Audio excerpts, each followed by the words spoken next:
Salut à tous, aujourd'hui on continue notre série sur les grandes conférences internationales. Dans 5 secondes, on se donne 1 minute pour comprendre le G7 et le G20.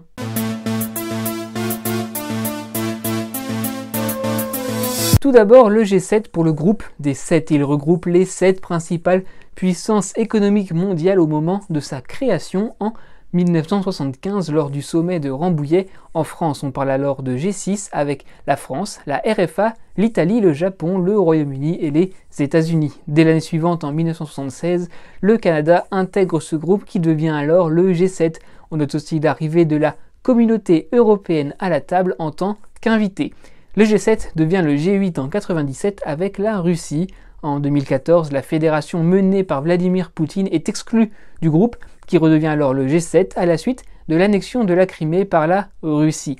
L'objectif de ce groupe diplomatique est de coordonner les différentes politiques économiques à l'échelle nationale. Ce groupe, qui se réunit chaque année, promeut le libre-échange et essaye de combattre le protectionnisme. Seulement, même s'il représente près de 45% du PIB mondial, cela reste un entre-soi qui ne concerne que 10% de la population mondiale. C'est aussi un groupe sans existence juridique, un groupe très informel donc. Parlons maintenant du G20 qui est à peu près pareil mais en plus large. Ce groupe se compose de 19 pays dont le G7 et les BRICS ainsi que de l'Union européenne. Lui aussi se réunit chaque année. Il a été créé en 1999 à la suite de plusieurs crises économiques et consacre, à l'instar du G7, le dialogue international. En chiffres, en 2013, le G20 c'est 85% du commerce mondial, les 2/3 de la population mondiale et plus de 90%, rendez-vous compte, du PIB mondial.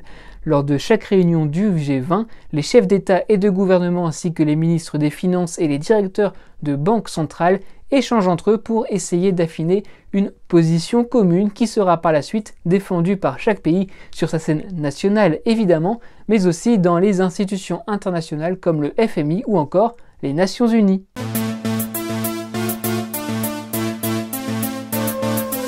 Voilà, en 1 minute, on en sait un peu plus sur le G7 et sur le G20. Merci d'avoir été au rendez-vous. On se retrouve très vite. N'hésitez pas à faire un tour sur nos réseaux sociaux et n'oubliez pas, soyez heureux, restez curieux.